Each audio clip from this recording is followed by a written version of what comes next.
My parents boycotted my wedding to protect my older sister's feelings, claiming my happiness was a direct insult to her lack of a husband.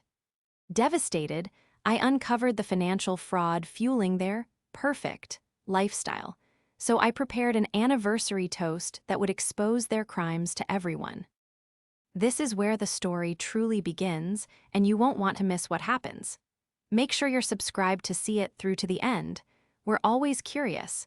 Where in the world are you all watching from today? Let us know in the comments. The morning of my wedding was supposed to be a flurry of champagne, hairspray, and nervous excitement. Instead, it was defined by a silence so loud it made my ears ring. I was sitting in the bridal suite of the hotel, staring at my reflection in the oversized vanity mirror. The lighting was perfect, soft, golden, designed to make a bride look glowing and ethereal. But I didn't look glowing. I looked gray.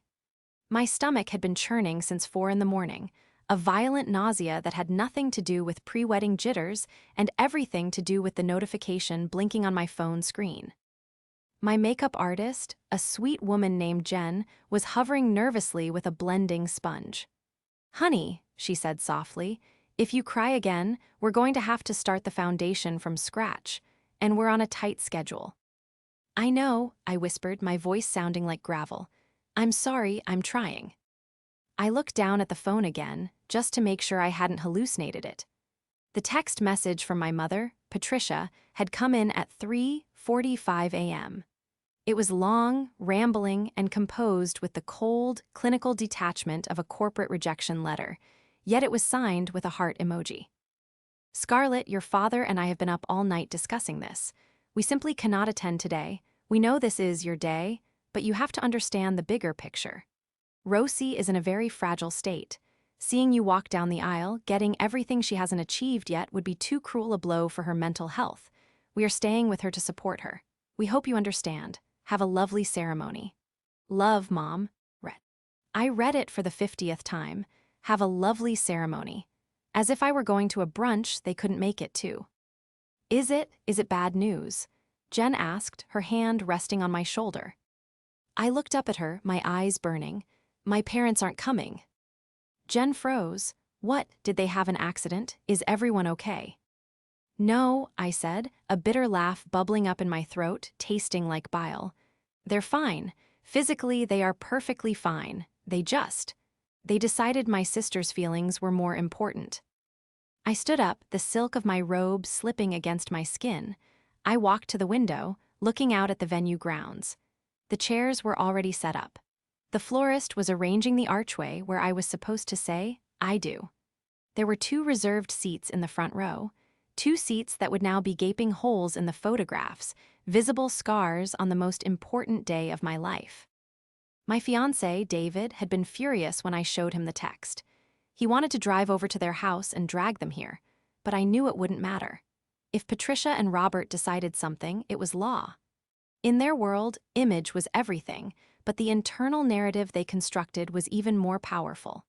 In their story, they were the martyrs, the devoted parents saving their fragile, eldest daughter from the pain of her younger sister's success.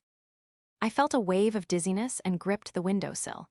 I had spent my entire life trying to be the easy one, the one who didn't ask for money, who didn't get into trouble, who built a career in crisis management specifically, because I was so used to managing the crises inside my own home.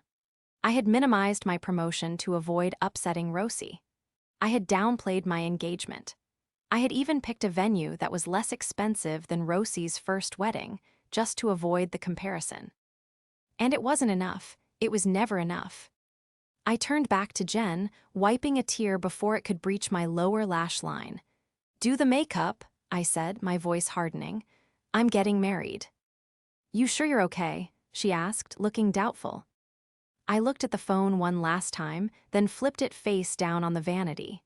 The pain was there, a sharp, jagged thing in the center of my chest, but beneath it, something else was waking up. A cold realization that I was an orphan in every way that mattered, except for the inheritance. "I'm fine," I lied, but as I sat back down, I realized the text message wasn't just a cancellation. It was a declaration of war. They had chosen their side. They had chosen Rosie not just as a favorite, but as the only child who mattered. The betrayal was worse than the diagnosis of terminal indifference. It was the realization that to them, my happiness was an act of aggression. The ceremony was a blur of motion and color, but the absence of my parents was a physical weight in the air, heavy and suffocating.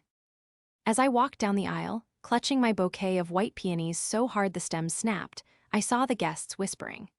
It's impossible to hide the fact that the bride's parents are missing. David's family filled the left side of the aisle, a sea of smiling, supportive faces. On the right side, my friends and extended relatives sat, but the two chairs in the front row, the ones with the little "reserved for mother of the bride" and "reserved for father of the bride" signs, remained empty. I had asked the coordinator to remove the signs, but in the chaos, the message hadn't gotten through. So there they were, two wooden chairs staring at me like judgmental eyes. I focused entirely on David. He looked handsome in his tuxedo, his eyes filled with a fierce mixture of love and protective rage. When he took my hands at the altar, he squeezed them tight, anchoring me to the earth. "I've got you," he mouthed. And he did. We said our vows, we kissed, and for a moment the joy was real. But the reception was a minefield. Every time a well-meaning aunt or a confused cousin approached me, I had to recite the lie I had concocted in the limo. Mom and Dad came down with a terrible viral bug this morning. Food poisoning, maybe. They're devastated to miss it. I saw the skepticism in their eyes. People knew Patricia and Robert. They knew my parents were made of Teflon and vitamins. They never got sick when there was a social event to attend. Later that night, after the cake had been cut and the dancing had started, I retreated to the bridal suite to change into my reception dress. I needed a moment of silence. I sat on the edge of the bed and checked my phone. 0 missed calls from them, 0 texts asking how it went. I decided to call them. I don't know why. Maybe I was a masochist. Maybe I needed to hear their voices to believe they had actually done this. Robert answered on the second ring. The background noise was loud, clinking glasses, low chatter. It didn't sound like a house with a fragile daughter and 2 sick parents. It sounded like a dinner party. "Scarlett," his voice was clipped, annoyed. "We're in the middle of dinner." "Dinner?" I asked, my voice trembling. "I thought you were comforting Rosie. I thought she was fragile." "She is," my father said, his tone defensive. "We took her out to Le Jardin to get her mind off things, to celebrate her resilience." Le Jardin, the most expensive French restaurant in the city, the place where you went to be seen. They weren't hiding at home nursing Rosie's wounds. They were parading her around, likely spinning a story to anyone who asked about why they weren't at my wedding. "You're at a restaurant," I repeated, the absurdity washing over me. "On my wedding night. You skipped walking me down the aisle to eat escargot with Rosie." "Lower your voice," he snapped. "You're being hysterical. This is exactly why we couldn't be there. You always make everything about you. Rosie needed us. You have David, you don't need us." "I needed my father," I whispered, the fight draining out of me. "Stop with the guilt trip." Patricia's voice cut in. She must have been listening on speaker. "We sent a gift, a very generous check. It's in the mail. Don't be ungrateful, Scarlett. It's unbecoming." The line went dead. They hung up on me. I sat there, staring at the phone, the silence of the room rushing back in. A check. They thought a check could fix the fact that my father didn't dance with me, that my mother didn't help me into my dress. I stood up and walked to the mirror again. The sadness was evaporating, replaced by a cold, calculating clarity. I was a crisis management PR specialist. I fixed reputation disasters for a living. I spun narratives. I buried scandals. I knew exactly how public perception worked. My parents and Rosie relied on their image. Robert was the benevolent treasurer of the community trust. Patricia was the head of the social committee. Rosie was the successful, high-powered realtor. They were the perfect family. But I knew things. I knew Rosie hadn't sold a house in 6 months. I knew Robert had been moving money between accounts in ways that looked incredibly creative. I knew Patricia's, charity galas, had overhead costs that didn't make sense. I wiped my face, reapplied my lipstick, a darker shade this time, and looked at my reflection. They thought they could buy my silence with a check and erase my existence to protect Rosie's ego. But they had forgotten one crucial thing. I wasn't just their daughter anymore. I was the one person who knew where all the bodies were buried, and unlike them, I had the receipts to prove it. To understand why my parents would skip my wedding to eat dinner with my sister, you have to understand the mythology of Rosie. Rosie was the firstborn, and in Patricia and Robert's eyes, the mold was broken after her. She was blonde, statue, square, and excelled at everything that looked good on a Christmas card. Cheer captain, prom queen, sorority president. I, on the other hand, was the quiet brunette who read too much, had opinions that made dinner parties awkward, and chose a career that involved cleaning up messes rather than pretending they didn't exist. For 31 years, Rosie had been the sun, and the rest of us were just planets hoping to catch a bit of warmth. But the sun was burning out. Rosie's career as a realtor was a masterpiece of fiction. She had the flashy car, a leased Range Rover, and the designer wardrobe, but she lacked the work ethic. She would lose clients because she forgot appointments or insulted their budget. In any other family, she would have been told to get a real job. In our family, Robert just quietly paid her credit card bills, and Patricia told everyone Rosie was specializing in exclusive, off-market listings. I had spent my 20s playing the supporting role. When Rosie's first engagement fell apart because she cheated, I was the one told to keep quiet for the family reputation. When she crashed her car while driving under the influence, I was the one who called in a favor with a journalist friend to keep it out of the local paper. I did it because I wanted their love. I thought if I was useful enough, if I was successful enough, they would finally look at me the way they looked at her. But the wedding snub was the final proof. I would never be Rosie. And now, I didn't want to be. I returned from my honeymoon to a house that felt different. David and I were happy, but the shadow of my family loomed over us. I hadn't spoken to them in 2 weeks. Then the invitation arrived. It was thick, cream-colored cardstock with gold leaf lettering. Patricia and Robert invite you to celebrate their 35th wedding anniversary. A charity gala evening at the country club. I stared at it. The audacity was breathtaking. They skip my wedding, then invite me to celebrate their marriage a month later. I was about to throw it in the trash when the doorbell rang. It was Patricia. I hadn't seen her since before the wedding. She stood on my porch, looking immaculate in a cashmere coat, holding a basket of muffins like nothing had happened. "Scarlett, darling," she beamed, breezing past me into the living room without waiting to be invited. "I haven't heard from you. I assume you're still sulking." "Sulking?" I closed the door, leaning against it. "You boycotted my wedding, Mom." She waved a hand dismissively, setting the muffins on my coffee table. "We did what was best for the family. Rosie was in a crisis. You're strong, Scarlett. You can handle things. Rosie needs support." She turned to face me, her smile tight and predatory. Patricia was a beautiful woman, but her beauty was like a polished stone, hard and unyielding. She wore her status like armor. "Anyway," she continued, "I came to make sure you're coming to the gala. It's a very important night. Robert is being honored for his work with the community trust. It's vital that we present a united front. People have been asking why we weren't at your wedding. We told them it was a small, private elopement." My jaw tightened. They lied. Of course they lied. "I see," I said, keeping my voice neutral. "So you want me to come and play the happy daughter so your friends don't think you're monsters?" "Don't be dramatic," Patricia snapped. "We want you there because we love you, and Rosie will be there. She's bringing a new friend, a developer. It's very promising. We need you to be supportive.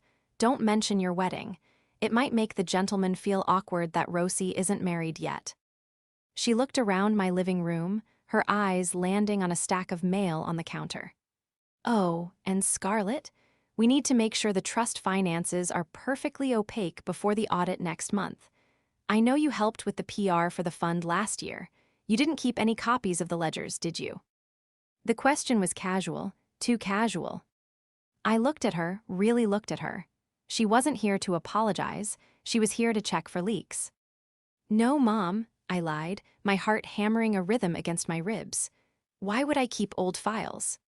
She visibly relaxed, her shoulders dropping half an inch. Good, you know how messy these things can get. We just want everything to be perfect for the gala. She walked over and pecked me on the cheek. Her perfume smelled of expensive lilies and cold ambition. Wear something nice, Scarlett, but nothing white. Rosie is wearing cream. As she walked out the door, she paused. We really are proud of you, you know, in your own way. I locked the door behind her and leaned my forehead against the cool wood. In my own way. I walked back to the kitchen and stared at the invitation. Then, I went to my home office. I unlocked the bottom drawer of my filing cabinet and pulled out a hard drive. Last year, when I had done the PR cons, alting for the community trust, I had digitized everything for them. Robert wasn't good with computers. He had given me his passwords. He had given me access. I plugged the drive into my laptop. Patricia was right. Rosie's life was expensive, and Robert's salary as a treasurer was modest. So where was the money coming from for the Range Rover, the trips to Le Jardin, the designer clothes? I opened the folder labeled Trust Disbursements. It took me less than 10 minutes to find it. A series of transfers to a shell company called R&R Consulting. The address for R&R Consulting matched a PO box registered to Rosie. My heart broke, and then it calcified. They weren't just favoring her. They were stealing from a charity fund meant for underprivileged families to pay for Rosie's lifestyle, and they wanted me to come to a gala celebrating my father's honesty. I looked at the screen, the blue light reflecting in my eyes. Okay, Mom, I whispered to the empty room. I'll come to the gala, and I'll definitely say a few words. The glow of the laptop screen was the only light in the room. It was 2:00 a.m., 3 days after Patricia's visit. David was asleep in the other room, having finally given up on begging me to come to bed. But I couldn't sleep. I was too busy dissecting the anatomy of a crime. As a crisis management specialist, I deal in facts. Emotions are messy variables that cloud judgment, but bank statements are beautifully, brutally honest. I had cross-referenced the community trust's ledger with the R&R Consulting invoices.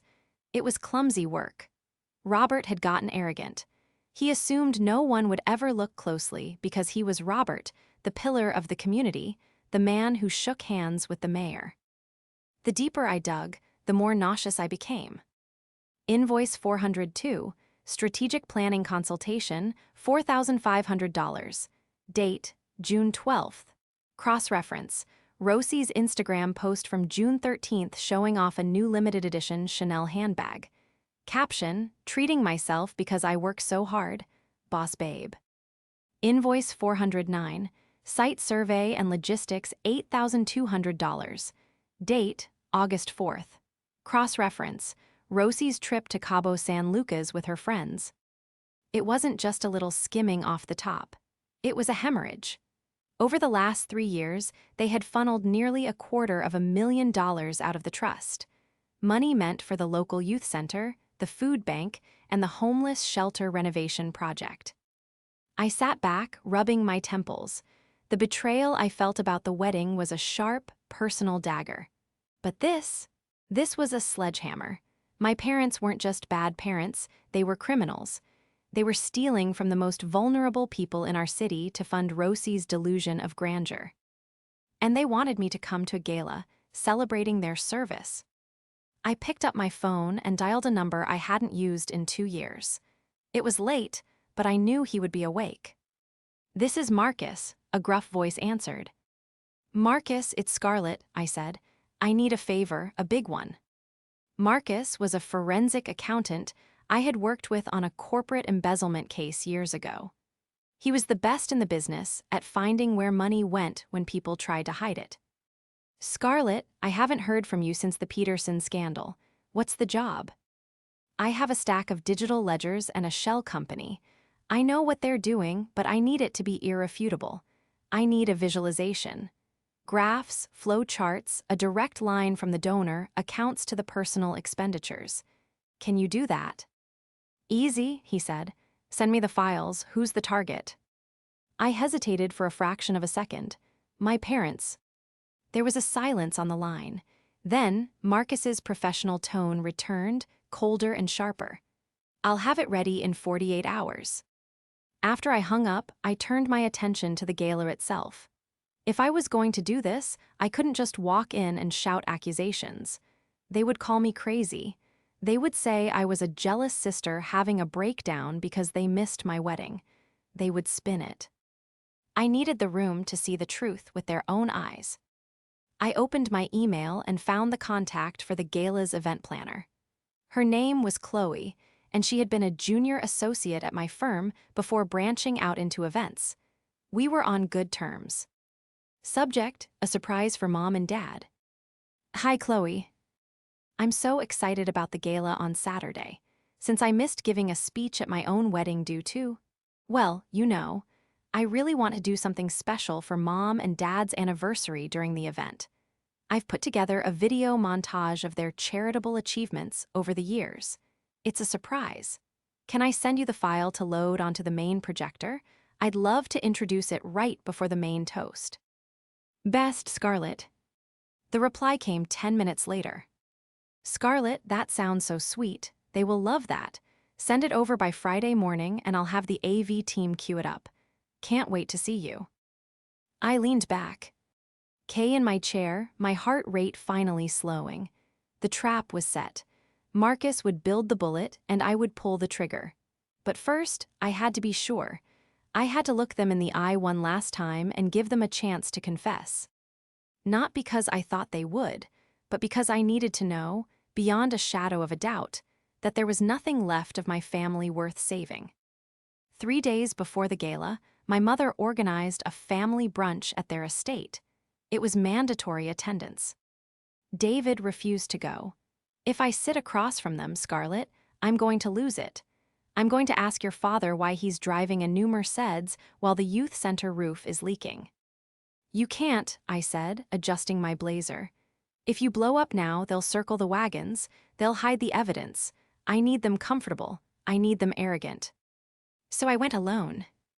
The house was immaculate, a sprawling colonial with manicured hedges and a driveway that cost more than my college tuition. When I walked onto the patio, the scene was picture perfect. Patricia was pouring mimosas. Robert was reading the Wall Street Journal, and Rosie was there, clinging to the arm of a man I had never met. Scarlett, Patricia cried out, as if she hadn't interrogated me about ledgers a few days prior. You made it. Come, sit. I took a seat opposite Rosie. She looked expensive. Her hair was freshly blown out, her dress was silk, and on her wrist sat a Cartier bracelet that looked suspiciously brand new. Scarlett, this is Mark, Rosie said, beaming. He's a property developer. We're collaborating on some very high-end listings. Mark was handsome in a generic catalog model way. He had a firm handshake and a smile that didn't quite reach his eyes. Nice to meet you. Rosie tells me you work in PR. That's cute. Crisis management, I corrected, unfolding my napkin. I clean up disasters. Right, Mark said, dismissing me instantly to turn back to Robert. So, Bob, about the zoning for that downtown project. I think with your pull at the trust, we could really expedite the permits. My ears pricked up. The trust? I asked, keeping my voice light. I thought the trust was strictly for charitable community development, not commercial real estate.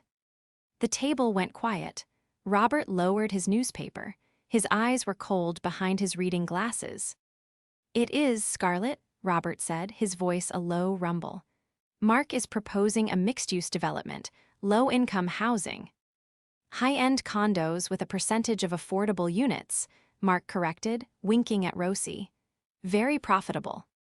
I see, I said, taking a sip of the mimosa. It tasted sour. Speaking of the trust, Dad, I was looking over some of the old files I had. just to refresh my memory on the mission statement. I noticed a vendor name that kept popping up, R&R Consulting. Who are they? The reaction was immediate and electric.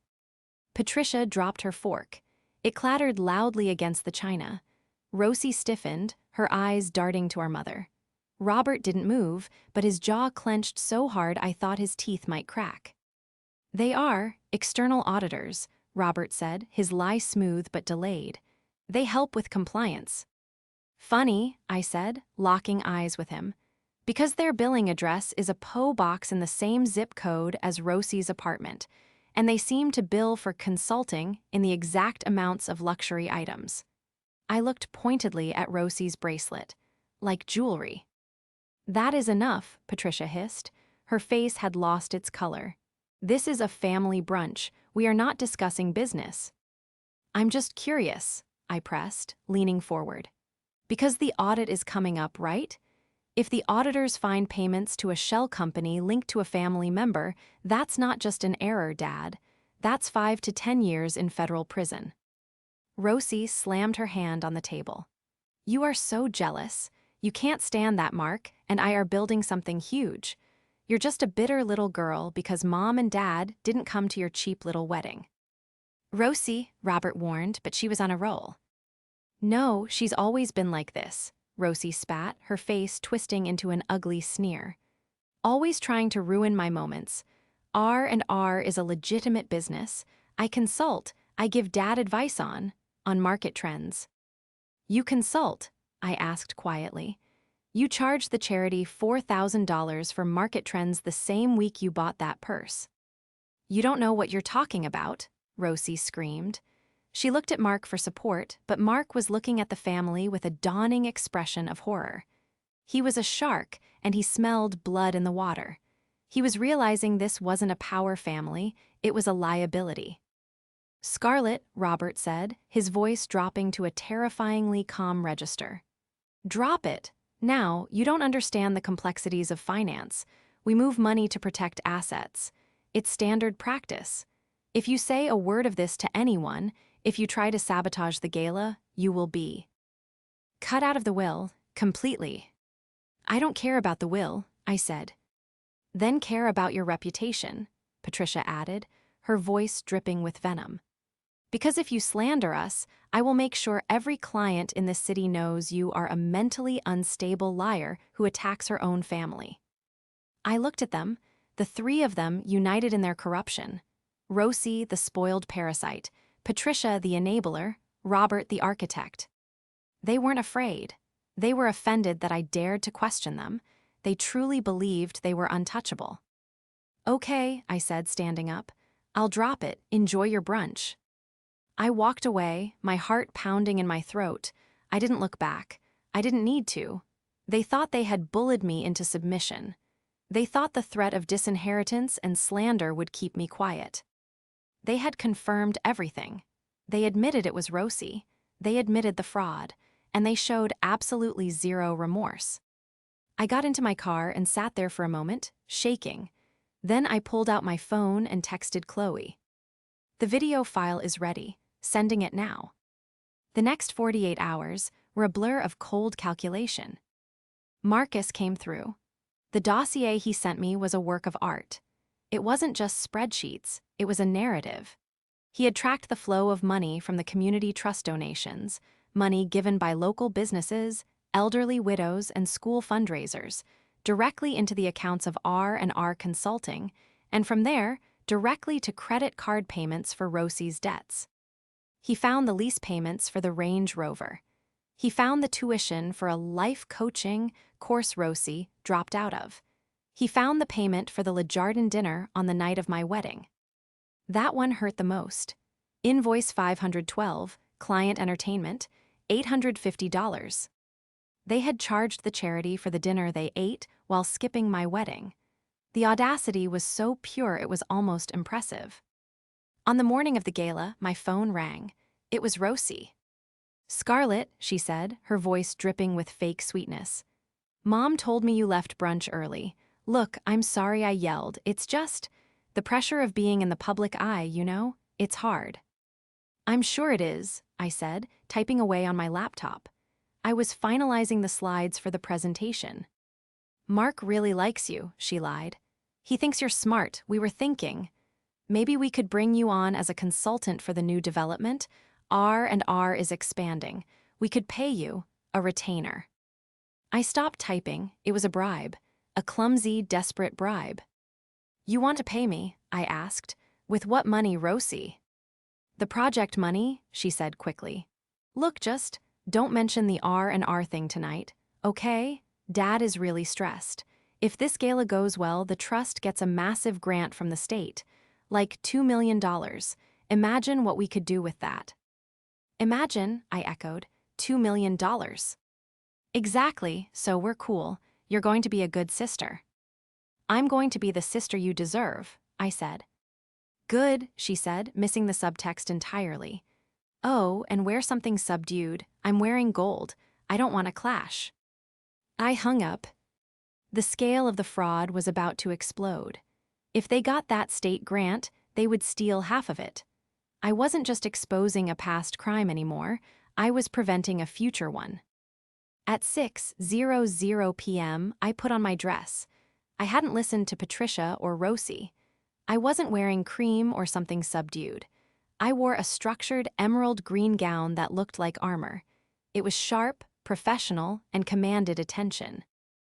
David stood in the doorway, adjusting his tie. He looked at me with a mixture of awe and fear. Are you sure you want to do this, Scarlett? Once you play that video, there is no going back. This is the nuclear option. I walked over to him and fixed his collar. They skipped our wedding to buy a purse with stolen money, David. They threatened to destroy my career if I spoke up. They are about to steal $2 million from the state.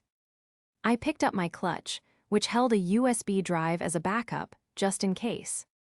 I'm not doing this for revenge, I said, though a part of me knew that was a lie. I'm doing this because someone has to stop them, and apparently, I'm the only one who isn't on their payroll. We drove to the country club in silence. The parking lot was full of luxury cars. Valets were running back and forth. The air smelled of expensive perfume and impending disaster. As we walked into the ballroom, the scene was magnificent. Crystal chandeliers, towering floral centerpieces, a 10-piece band playing jazz. Robert and Patricia were receiving guests at the entrance, looking like royalty. Patricia was in a silver gown, Robert in a tuxedo. Rosie was standing slightly behind them, shimmering in gold, holding court with a group of wealthy donors. When Patricia saw me, her smile faltered for a microsecond before snapping back into place. She leaned in as I approached. You look intense, she whispered. Aired, eyeing my green dress.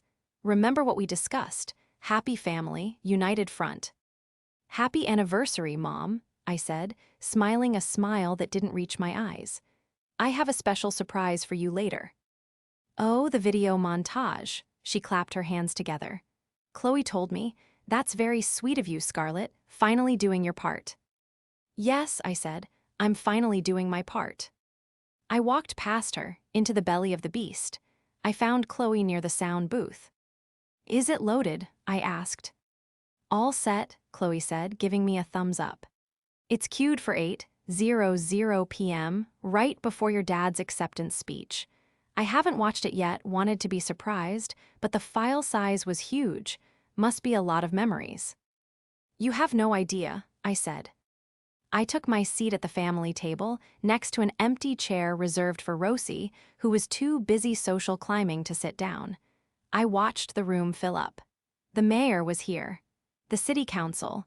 The board of directors for the trust. At 7:55 p.m., Robert took the stage. The room quieted down. He adjusted the microphone, looking every inch the benevolent patriarch.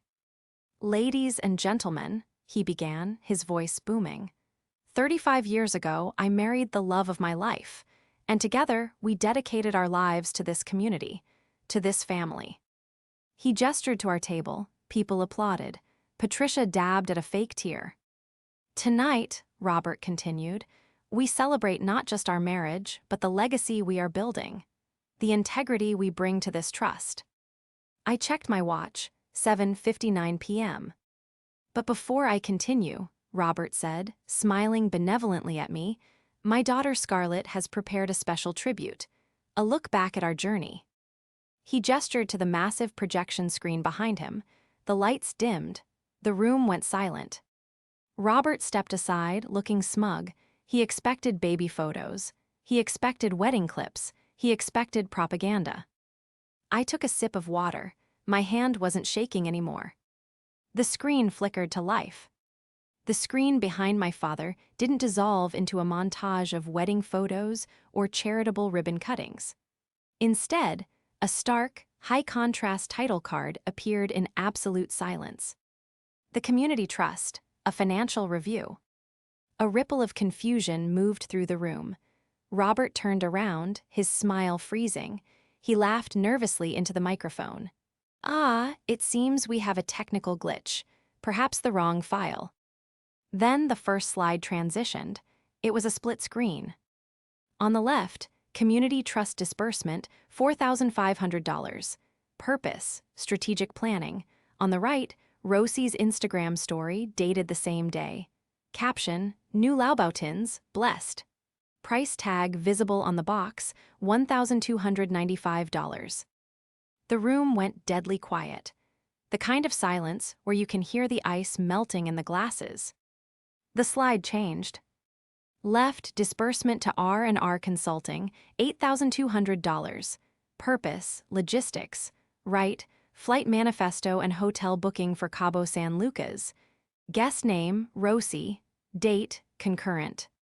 Turn it off, Robert barked, his benevolent mask slipping instantly. He waved frantically at the sound booth. Chloe, cut the feed, now. But Chloe wasn't at the booth. I saw her walking toward the exit, her job done.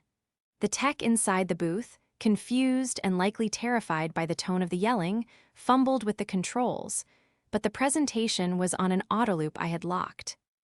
The slides kept coming, faster now, a relentless drumbeat of evidence. Invoice 512, Client Entertainment Le Jardin, $850, date October 14th. Note, wedding night celebration. A collective gasp went up from the table where my relatives were sitting. They knew the date. They knew exactly where my parents were supposed to be that night. This is slander, Patricia shrieked, standing up. Her silver dress caught the light, making her look like a jagged knife. Scarlett, you ungrateful little witch, stop this. I stood up slowly. I didn't need a microphone. The acoustics of the ballroom were excellent, and the silence of the crowd was absolute. It's not slander if it's in the ledger, Mother, I said, my voice carrying clearly. And it's certainly not slander if the consulting firm you've been paying for 3 years is registered to a PO box that Rosie owns. All eyes turned to Rosie.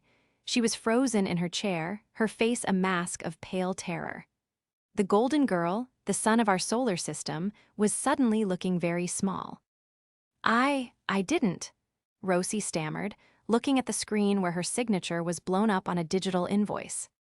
Mark, the developer, slowly pushed his chair back. He stood up, unhooked Rosie's hand from his arm as if she were contagious, and walked away from the table without a word. Robert, what is this? The mayor was standing now. He was a large man with a low tolerance for embarrassment. Is that the grant money? Is that the city's money? Robert was sweating profusely, his face a mottled red. He grabbed the microphone stand, his knuckles white. This is a fabrication, my dot. She is mentally unwell. She is jealous of her sister. This is a hack, a deep fake. It's not a fake, Dad, I said, walking toward the stage. I held up the USB drive in my hand. I have the metadata. I have the bank transfer numbers. I have the emails where you instructed me to clean up the books last year. I didn't clean them. I copied them. I stopped at the edge of the stage and looked at the crowd. R&R Consulting stands for Rosie and Robert.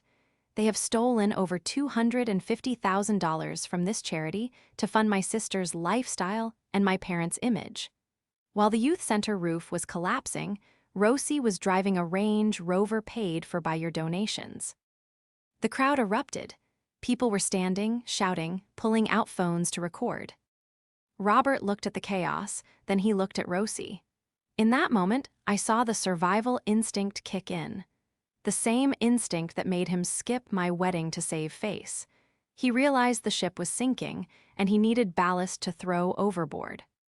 "It was her," Robert shouted into the microphone, his voice cracking. He pointed a shaking finger at Rosie. "She did it. She set up the company, she tricked us. Patricia and I, we just signed what she gave us. We're elderly, we didn't know." The room gasped. Rosie's head snapped up. She looked at her father, her hero, her financier, her protector, with an expression of absolute shattering betrayal. "What?" she whispered. "She has a gambling problem," Patricia added, jumping on the lifeboat with her husband. "We tried to help her manage her finances, but she must have embezzled the funds. We are victims here." I watched Rosie. I watched the moment her world ended. She had spent her entire life believing she was the favorite, the chosen one. She believed they loved her more. But in the end, they only loved the reflection of themselves she provided. When the mirror cracked, they were ready to sweep up the shards and throw them in the trash. Rosie stood up. Her hands were trembling, but her eyes were dry. She looked at Mark's empty chair. She looked at the crowd filming her. And then she looked at Robert and Patricia. You told me it was a tax loop," Rosie screamed, her voice shrill and piercing. "You told me R&R was legal. You made me sign the incorporation papers because you said you couldn't have it in your names because of the board." "Liar," Robert bellowed. "I have the texts," Rosie shrieked, fumbling for her clutch. She ripped her phone out. "I have the texts from you, Dad. Sign this so we can pay for the car. Sign this so we can pay the credit card. You told me it was your money." She ran toward me, not to attack me, but to the only person in the room who wasn't looking at her with disgust. "Scarlett," she sobbed, holding the phone out to me like an offering. "I didn't know it was stolen. They said it was a bonus. They said they were managing the fund." I took the phone, I looked at the screen. There it was. A text from Robert, "Just sign the invoice, honey. We need to move the funds before the quarter ends. It's just paperwork." I looked up at my parents on the stage. They were small, they were terrified, and they were utterly alone. "Thank you, Rosie," I said quietly. "This helps." I turned to the back of the room, where two uniformed officers, hired for security but now very interested in the proceedings, were making their way to the front. "Officers," I said, handing them Rosie's phone and my USB drive. "I think you have everything you need." The fallout was not swift. It was a slow, grinding disintegration that dominated the local news cycle for months. Robert and Patricia were escorted out of the gala in handcuffs. The image of my father, still in his tuxedo, being guided into the back of a police cruiser was splashed across the front page of the city paper the next morning. The headline read, "Charity Charade, the High Cost of High Society." Because of the amount of money involved, and the fact that some of it came from state grants, the charges were severe: embezzlement, fraud, conspiracy, and money laundering. I didn't attend the arraignment. I didn't need to. I had given my statement to the district attorney, handed over Marcus's forensic report, and then stepped back. The reconciliation with the truth was brutal for everyone, but mostly for Rosie. 2 weeks after the gala, I went to see her. She wasn't in jail. Her lawyer had cut a deal. In exchange for her testimony against Robert and Patricia, and because she could prove she had been manipulated into believing the funds were legitimate family assets, she pleaded down to a lesser charge. She avoided prison time, but she was sentenced to 5 years of probation and thousands of hours of community service. She was staying in a small, studio apartment on the edge of town. The Range Rover was gone, seized by the Asset Forfeiture Unit. The designer clothes had been sold on eBay to pay her legal fees. When she opened the door, she looked different. The blonde hair was pulled back in a messy bun, the roots showing. She wore no makeup. She looked 10 years older, and for the first time, she looked like a real person. "Scarlett," she said, leaning against the doorframe. "She didn't invite me in. Come to gloat." No, I said, holding out a coffee cup from her favorite cafe. I came to see if you were okay. She looked at the coffee, then at me. Her lip trembled and she stepped back to let me in. The apartment was sparse. A futon, a table, a stack of boxes. It was a far cry from the life she had been gifted, but it was the first life that was actually hers. They really threw me to the wolves, didn't they? She asked, sitting on the futon and staring into the steam of the coffee. In front of everyone, Dad didn't even hesitate. They love themselves more than anyone, Rosie, I said, sitting on the single folding chair.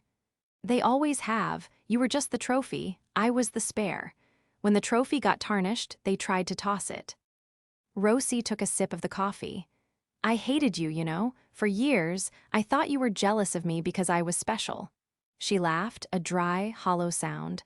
I was a pet, a poodle they dressed up. You were the only one who was actually free. She looked up at me, tears welling in her eyes. I'm sorry, Scarlett. I'm sorry about the wedding.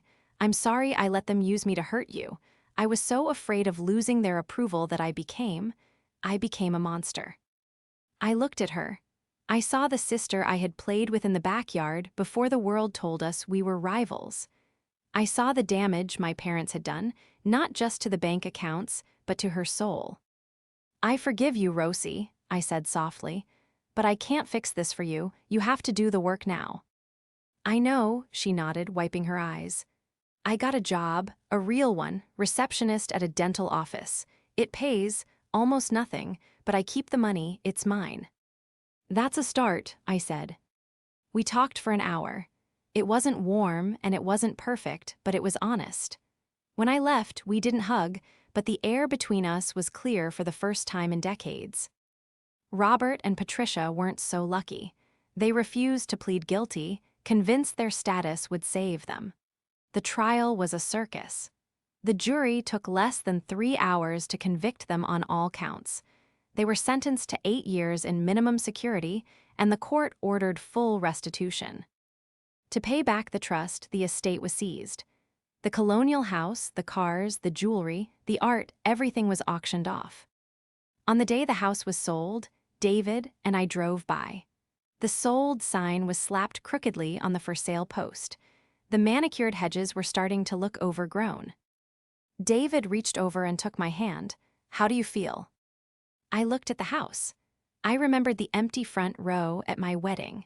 I remembered the phone call where my father told me to lower my voice. I remembered the look on Rosie's face when she realized she was disposable. I feel light, I said. I feel like the check finally cleared. We drove away, leaving the empty shell of the perfect family behind us. The community trust recovered. With the money from the auction, they fixed the roof of the youth center. They even expanded the food bank. I continued my work in crisis management, but I made a rule: I only helped people who were willing to tell the truth. My parents wanted a legacy. They wanted to be remembered as pillars of the community. And in a way, they got their wish. They became a cautionary tale, a story told in whispers at country club dinners, a reminder that the shinier the apple, the more likely it is to be rotten at the core. As for me, I didn't need a legacy. I had David. I had my career. And for the first time in my life, I had the truth, and that was more than enough.